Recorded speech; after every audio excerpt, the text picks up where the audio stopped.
Sun astro TV நேர்களுக்கு வணக்கம். நம்ம சேனல்ல பாத்தீங்க அப்படின்னா பொதுவாகவே நிறைய ஆன்மீகம் சம்பந்தமான விஷயங்கள தகவல்களை தான் பார்த்தும் தெரிஞ்சுக்கிட்டும் வந்துட்டு இருந்தோம். அதற்கு அடுத்தபடியாக இப்ப நம்ம அரசியல் சம்பந்தமாகவும் பேச ஆரம்பிச்சிருக்கோம். மெர்சல் மீடியா அப்படின்ற ஒரு யூடியூப் சேனல் மூலமா நம்மளுடைய அரசியல் அனுபவங்கள், நாட்டு நடப்புகள், அரசியல் விமர்சகர்களுடைய கருத்துக்கள் அப்படின்னு சொல்லிட்டு மக்களாகிய நீங்கள் உங்கள் குரலாக அந்த சேனல் ஒலிக்க போகுது. சன் ஆஸ்ட்ரோ டிவிக்கு எந்த அளவுக்கு நீங்க ஆதரவும் பேரன்பும் கொடுத்தீங்களோ அதே மாதிரி மெர்சல் மீடியாவுக்கும் உங்களுடைய அன்பையும் பேராதரவையும் நீங்க தரணும் அப்படின்னு கேட்டுக்கிறோம்.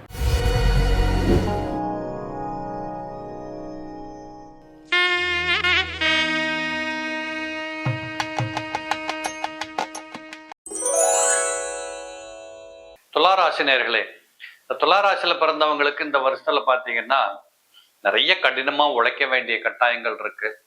நீங்க என்ன பண்ணணும் ஏது பண்ணணுங்கிறத 1ஆம் தேதியிலிருந்து டிசம்பர் 31ஆம் தேதி வரைக்கும் தயவு செய்து ஒரு டைம் டேபிள் போட்டுக்கிட்டு பாக்கெட்ல ஒரு வெள்ளை பேப்பர் ஒரு பென்சில் வச்சு எழுதி வச்சு இன்னைக்கு என்ன வேலை பார்க்கணும் நாளைக்கு என்ன பண்ணணுங்கிற மாதிரி கமிட் ஆகிக்கிட்டீங்கன்னா இந்த வருடம் உங்களுக்கு மிகச்சிறப்பை கொடுக்கும்.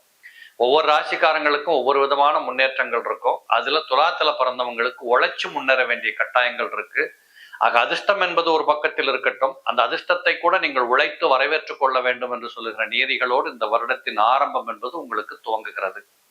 9ஆம் இடத்துல குரு இருக்கிறார், உங்க ராசியை பார்த்துட்டு இருக்கிறார். ஜூன் 1ஆம் தேதி வரைக்கும் ரொம்ப பாதுகாப்பான கிரகச்சூழல் உங்களுக்கு நிறைய இருக்கு. இந்த குரு பகவான் பார்வையில் ராசி இருக்கிறதுனால உடல் நலத்துல பிணிப்பீடைகளோ கண்டதோஷங்களோ ஆபத்துகளோ குறைகளோ குற்றங்களோ இல்ல கடன்களோ வியாதியோ சட்டமோ வழக்கோ கெட்ட சாவகாசமோ பழக்க வழக்கமோ எதுலையும் கெட்டு போகாத ஒரு நெறியானது ஒரு சூப்பர் வாழ்க்கை என்பது உங்களுக்கு கண்டிப்பாக குருவின் பார்வை ஜூன் 1ஆம் தேதி வரைக்கும் அற்புதத்தை கொடுக்கும். இதே 1ஆம் தேதி ஜூன் வரைக்குமே பார்த்தீங்கன்னா வருஷம் பிறக்கிற போதே ராசிக்கு 3ஆம் இடத்துலதான் சூரியன் புதன் சுக்கிரன் செவ்வாய். ஒரு மனிதனுடைய ஜாதகத்தில் 3ஆம் இடம் என்பது இளைய சகோதரனை குறிக்கும், நீங்கள் எடுக்கின்ற முயற்சிகளை கொடுக்கும், மற்றவர்கள் மூலமாக கிடைக்கின்ற உதவிகளை குறிக்கும். அப்ப அந்த 3ஆம் இடத்துல இத்தனை கிரகங்கள் இருக்கிறதுனால முதல் கிரகம் சூரியன் எடுத்துக்கிட்டோம் அப்படின்னா அரசாங்கத்திடமிருந்து கிடைக்க வேண்டிய உதவிகள் பிரமாதமாக உங்களுக்கு கிடைக்கும். ஒரு எந்த காரியத்துக்கு நீங்க ஒரு தாசில்தார் ஆபீஸுக்கு போனாலும் போஸ்ட் ஆபீஸுக்கு போனாலும் கூட நியாயமாக உங்களுக்கு கிடைக்க வேண்டியதை கண்டிப்பாக அங்குள்ள அதிகாரிகள் செய்து கொடுக்கக்கூடிய அரசு அதிகாரத்தில் இருக்கக்கூடிய உதவிகள். அதே மாதிரி நீங்கள் அரசாங்க வேலைக்காக பரீட்சை எழுதிருந்தீங்கன்னா அது சம்பந்தப்பட்டதுல ஒரு வெற்றி கிடைக்கக்கூடிய வாய்ப்பு. ஏற்கனவே அரசு ஊழியர்களாக இருக்கிறீங்க, ரொம்ப கஷ்டப்பட்டுட்டீங்க, கம்ப்ளைண்ட் ஆகி போச்சு, பேரு புகழ் கெட்டு போச்சு, இந்த வருஷத்துல அதெல்லாம் சரி கட்டி கொள்ளக்கூடிய வாய்ப்பு. நீங்கள் ஒரு அதிகார தோரணை மிக்கவராக இருக்கிறீங்க, அங்க இருந்துகிட்டு ஏதோ மக்களுக்கு பணியாற்றுறீங்க, அதுலேயும் கூட உங்களுக்கு பிரமாதமான ஒரு இயல்பை தக்க வைத்துக் கொள்ளக்கூடிய ஒரு வாய்ப்பு. இப்படி இந்த சூரிய பகவானுடைய அருளால உங்களுக்கு இந்த வருஷம் பார்த்தீங்கன்னா நிறைய முன்னேற்றங்கள், உழைத்து வெற்றி பெறக்கூடிய இந்த மாதிரி அதிகார தோரணை படைத்தவர்கள் மூலமாக வரக்கூடிய உதவிகளால் பெற்றுக்கொள்ளக்கூடிய வாய்ப்பு உண்டு. இன்னொரு பக்கம் பார்த்தீங்கன்னா புத பகவான் அங்க இருக்கிறார். இந்த புதன் 9ஆம் பாவாதிபதி, புதன் வீட்டுல தான் குரு, குருவால் பார்க்கப்பட்ட புதன், புதன் வீட்டுல குரு, குரு வீட்டுல புதன், பரிவர்த்தனை யோகத்துல தான் வருஷம் பிறக்குது. அப்ப இந்த படிக்கின்ற பிள்ளைகளுக்கு அறிவு திறமை இந்த மாதிரி விஷயங்கள்ல ரொம்ப பிரமாதமான முன்னேற்றங்கள். என்ன உதவிகள் எங்க இருந்து கிடைக்கும்னு கேட்டா, இப்ப உதாரணத்துக்கு நீங்க வெளிநாட்டுக்கு படிக்க போறீங்க, அங்க ஒரு ஆசிரியரின் உதவி அல்லது வயதானவங்க யாராவது அங்க இருக்கிறவங்க உங்களுக்கு பெரிய ஒரு ஹெல்ப் பண்ணக்கூடிய உதவி. வடக்கதக்க போக முடியாம திணறுகிற போது இங்க வா நான் பாத்துக்கிறேன்னு ஒருத்தர் சொன்னா அது மிகப்பெரிய ஒரு புனிதம் அல்லவா.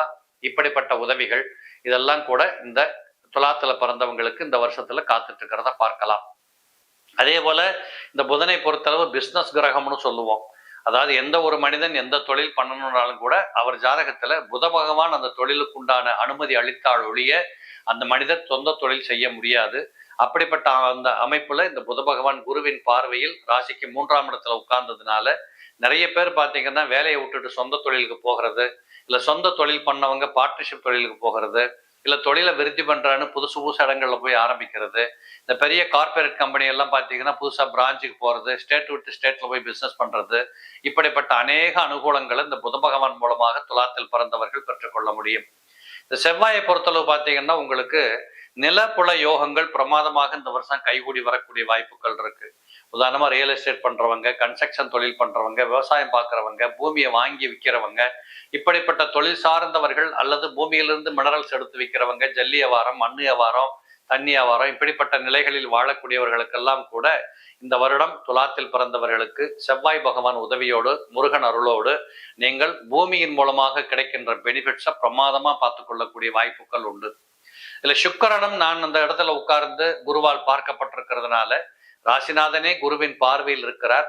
கண்டிப்பாக இந்த சினிமா துறை சம்பந்தப்பட்டவர்கள், பொது வாழ்க்கை சம்பந்தப்பட்டவர்கள், ஜில்லுன்னு வாழ்றவங்க, இந்த நகைக்கடை வச்சிருக்கிறவங்க, பாத்திரக்கடை வச்சிருக்கிறவங்க, உலோக தொழில் பண்றவங்க, ஸ்வீட் கடை வச்சிருக்கிறவங்க, டெக்ஸ்டைல் பிசினஸ் பண்றவங்க, இப்படிப்பட்ட நிலைகளில் தொழில் பண்ணக்கூடிய துலாத்தில் பிறந்தவர்களுக்கு இந்த வருடம் என்பது ஒரு அப்பட்டமான நல்ல முன்னேற்றத்தை கொடுக்கக்கூடிய, இந்த கஸ்டமர்ஸ் அப்படிங்கிறத கொண்டாந்து உங்ககிட்ட நிறைய கொடுக்கும். அப்படிப்பட்ட வாய்ப்புகள் ஏராளமாக உண்டு. இந்த வருடம் பிறக்கின்ற போதே வளர்பிறை சந்திரனாக இருக்கக்கூடிய 10ஆம் பாவாதிபதி ராசியை பார்த்து கொண்டிருக்கிறார். அப்ப இந்த வருடம் வளர்பிறை சந்திரனின் பார்வையில் இருக்கிறதுனால எப்படி வளர்பிறை சந்திரன் 14 நாட்களில் மிக பிரமாதமாக பௌர்ணமியாக மாறுகிறதோ, அதே போல இந்த வருடம் பூரா உங்களை பொறுத்தளவு நீங்கள் பௌர்ணமியாக மாறுவது போல வளர்ச்சியை பெறக்கூடியவர்களாக இருக்கிறீங்க. இதை கட்டாயமாக செய்து கொள்ளுங்கள். ஆக இதற்கு என்ன காரணம் வேணும்னு கேட்டீங்கன்னா உழைப்பு தேவைப்படுங்கிறதா நம்பர் 1. இல்ல சனீஸ்வர பகவானை பொறுத்தளவு 6ஆம் இடத்தில் வீற்றிருக்கிறார். எதிரிகள், நோய்கள், கடன்கள், சட்டம், வழக்கு, துன்பம் இப்படிப்பட்ட எல்லா நிலைகளிலும் உங்களை காப்பாற்றக்கூடியவராக இந்த சனி பகவான் உங்களுக்கு ஏராளமான நன்மைகளை செய்யக்கூடியவராக இருக்கிறார். ராகு பகவான் 5ஆம் இடத்தில் இருக்கிறதுனால இளம் தம்பதிகளாக இருக்கக்கூடியவர்கள், கர்ப்பவதிகளாக இருக்கக்கூடியவர்கள், அல்லது 2 வயது 3 வயது குழந்தையை பேணி வளர்க்கக்கூடியவர்கள், இவங்கெல்லாம் கொஞ்சம் அந்த குழந்தை சமாச்சாரத்துல கவனம் எடுத்துக்கணும். 11ஆம் இடத்துல கேது இருப்பது இயற்கையாகவே இறைவனுடைய அனுகூலம் பரிபூரணமாக உங்களுக்கு உண்டு. நீங்க கோயிலுக்கு போனாலும் போகாட்டாலும் இறைவன் உங்களுக்கு வழிவிடுவார், வாழ்க்கையை கொடுப்பாருங்கிற நம்பிக்கையோட உழைப்பை கவனித்தால் 2026 உங்களுக்கு மிகச் சிறப்பாகவே இருக்கும். சன்னியூஸ் டிவி நேயர்களே, இந்த 2026ஆம் ஆண்டு துலாம் ராசினருக்கு எப்படி இருக்க போகிறது? ஒரு பெரிய எதிர்பார்ப்போடு இருக்கின்ற ராசிகளில் துலாம் ராசியும் ஒரு ராசி. என்னென்னா, கடந்த காலத்தில் மிகுந்த அடிப்பட்ட ஒரு ராசி, நெருக்கடிகளுக்கு ஆளான ராசி, இந்த நிமிடம் வரை கஷ்டங்களை அனுபவித்துக் கொண்டிருக்கின்ற ராசின்னு பார்த்தீங்கன்னா துலாம் ராசி ஒன்று. அப்போ எப்போ தான் விடிவு வருன்ற ஒரு எதிர்பார்ப்பு எல்லாருக்குமே இருக்குது, துலாம் ராசியில் பிறந்த எல்லாருக்குமே. அப்போ இந்த நேரத்தில் இந்த 2026 பிறக்கும்போது இந்த ஆண்டாவது நமக்கு சுமூகமான ஆண்டாக இருக்குமா, சாதகமான ஆண்டாக இருக்குமா? பொதுவாக பார்த்தீங்கன்னா தமிழ் பஞ்சாங்கத்தை ஒட்டித்தான் தமிழ்நாட்டில் நம்ம பலன் பார்க்கறது.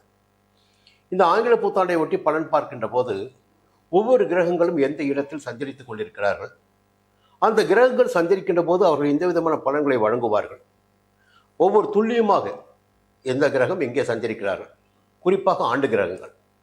அப்படி பார்க்கின்ற போது 5ஆம் இடத்தில் சஞ்சரித்துக் கொண்டிருக்கின்ற சனீஸ்வரன் மார்ச் மாதம் 6ஆம் தேதி 6ஆம் இடமான சத்துரு ஜெயஸ்தானத்தில் சஞ்சரிக்கப் போகிறார். திருநள்ளார் சனி பயிற்சியின்படி மார்ச் மாதம் 6ஆம் தேதி சத்துரு ஜெயஸ்தானமான மீன ராசிக்குள் சஞ்சரிக்கப் போகிறார் உங்களுக்கு. அப்போ என்ன ஆகும்? இப்பொழுது இருந்த நிலைமைக்கும் வரப்போகின்ற நிலைமை எப்படி இருக்க போகுது?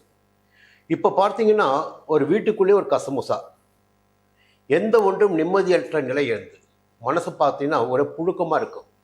இந்த வழியும் தெரியல, அந்த வழியும் தெரியல, இந்த வழியும் தெரியல, எந்த வழி போகிறதுன்னு தெரியல, எந்த முயற்சி எடுத்தாலும் சங்கடமாகவே இருக்குது, நாம் என்னதான் பண்ணுறதுன்னு தெரியல, எல்லா பக்கமும் அடி வாங்கிட்டு இருக்கோம்.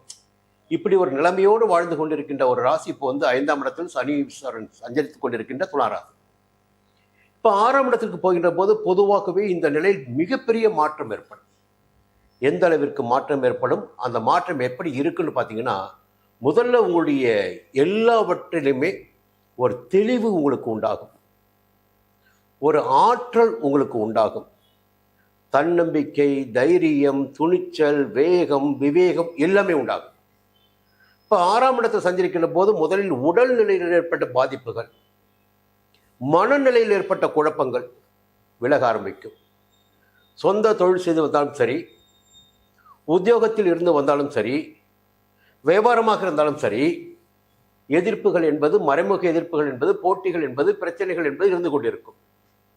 இந்த 6ஆம் இடத்திற்கு சனி வருகின்ற போது அவை எல்லாம் இருந்த இடம் தெரியாமல் போகும்.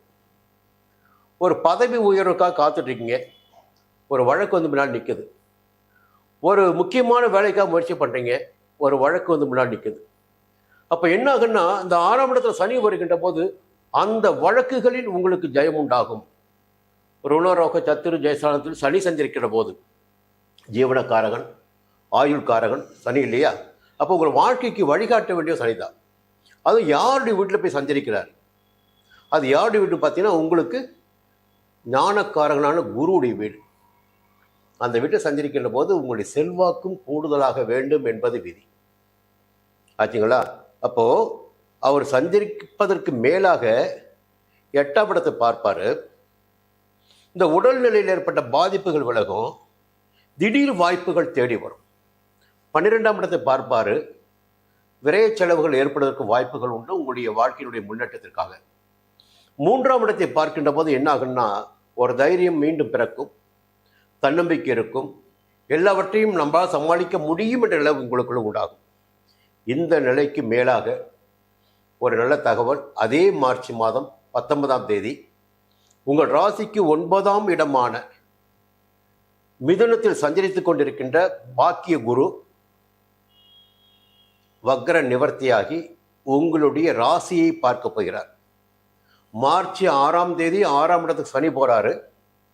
அதே மார்ச் மாதம் 17ஆம் தேதி பாக்கிய ஸ்தானத்தில் சஞ்சரிக்கின்ற குரு 9ஆம் இடத்துக்கு குரு, ஓடி போனவனுக்கு 9ஆம் குரு சொல்லுவாங்க.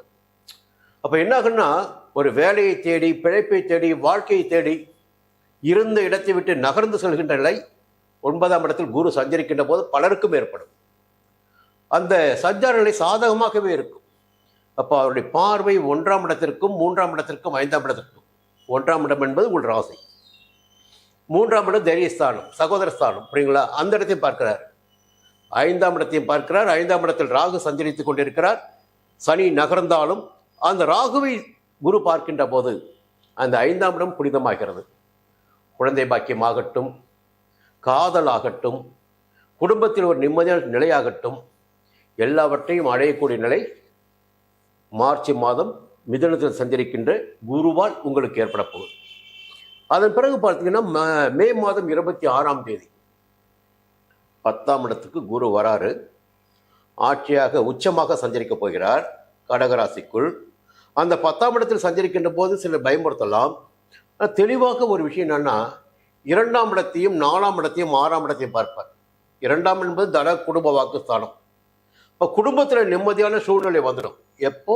மே மாதம் 26ஆம் தேதிக்கு பிறகு உங்களுடைய குடும்பத்தில் நிம்மதியான நிலை ஏற்படும். 2ஆம் இடத்தை பார்க்கின்ற போது கையில் பணப்புழக்கம் இருக்கும், உங்களுக்கு ஒரு ஆரோக்கியமான சூழ்நிலை ஏற்படும். 6ஆம் இடத்தில் சஞ்சரித்துக் கொண்டிருக்கின்ற சனீஸ்வரனை குரு பார்க்கிறார். அப்போ மிகப்பெரிய யோகத்தை நீங்கள் அடைய வேண்டிய நேரம் அந்த நேரம். 10ஆம் இடத்தில் குரு வந்துவிட்டார் என்று பயப்படுவது கிடையாது. அடுத்து அக்டோபர் மாதம் 20ஆம் தேதி அதிசாரமாக 11ஆம் இடத்திற்கு வருகிறார். அது லாபஸ்தானம். அந்த சஞ்சார நிலையும் துலாம் ராசினரான உங்களுக்கு சாதகமாக இருக்கிறது. 3ஆம் இடத்தையும் 5ஆம் இடத்தையும் 7ஆம் இடத்தையும் பார்ப்பாரு. திருமண வயதினருக்கு வரன் தேடி வரும், திருமணம் கூடி வரும், குழந்தை பாக்கியம் ஏற்படும், ஒரு தன்னம்பிக்கையோடு செயல்படக்கூடிய நிலை உண்டாகும், தனித்து நின்று செயல்படக்கூடிய நிலை உண்டாகும். அப்போது இந்த ஆண்டில் பார்த்தீங்கன்னா சனியுடைய சஞ்சார நிலை, குருவுடைய சஞ்சார நிலைகள், பார்வைகள், அதற்கும் மேலாக பார்த்தீங்கன்னா நவம்பர் மாதம் வரை, நவம்பர் மாதம் 13ஆம் தேதி வரை ஞான மோட்சக்காரனான கேது 11ஆம் இடமான லாபஸ்தானத்தில் சஞ்சரிக்கிறார். அப்போ என்ன வந்தாலும் உங்களுக்கு தேவையானது கிடைத்து கொண்டே இருக்கும். எந்த வகையிலாவது உங்களுக்கு தேவையானது எப்படியா வந்துக்கிட்டே இருக்கும். லாபஸ்தானம் அங்கே கேது சஞ்சரிக்கிறாரு. அப்போது வேலை இருக்குது, வேலை இல்லை, அது இருக்குது, இது இருக்குது, எது இல்லை, என்ன இருந்தாலும் சரி உங்கள் வாழ்க்கை ஓடிக்கிட்டு இருக்கும். அதை யார் செய்து கொண்டிருக்கிறார் என்றால் 11ஆம் இடத்தில் சஞ்சரித்து கொண்டிருக்கின்ற கேது. இதற்கும் மேலாக இப்போ நல்ல நேரம் வருது உங்களுக்கு. 2026 சுபிட்சமாக இருக்க போகிறீங்க. எடுத்த வேலைகள் வெற்றியாக போகுது. பொதுவாக 2 விஷயம் இருக்குது. இந்த மகர ராசியில் பிறந்தவர்கள், கும்பராசியில் பிறந்தவர்கள், துலாம் ராசியில் பிறந்தவர்கள் அதிகபட்சமாக கொஞ்சம் மந்தமாக இருப்பதற்கு வாய்ப்புகள் உண்டு. ஏன்னா துலாம் ராசிக்குள்ளே தான் சனி வந்து உச்சமாவார். அப்போது சனியே ஒரு மந்தக்காரகம் தானே. அப்போ ஒரு மந்தமான நிலை உங்களுக்குள்ளே இருந்துக்கிட்டே இருக்கும். ஒரு வேகம் என்பது இருக்காது. இருந்தாலும் உங்களுடைய முயற்சிக்கேற்ற ஆதாயங்கள் 2026 கிடைக்கப் போகிறது. குலதெய்வத்தை வணங்குங்கள், வாழ்க்கை வளமாகும். மீண்டும் அடுத்த பதிவு சந்திப்போம்.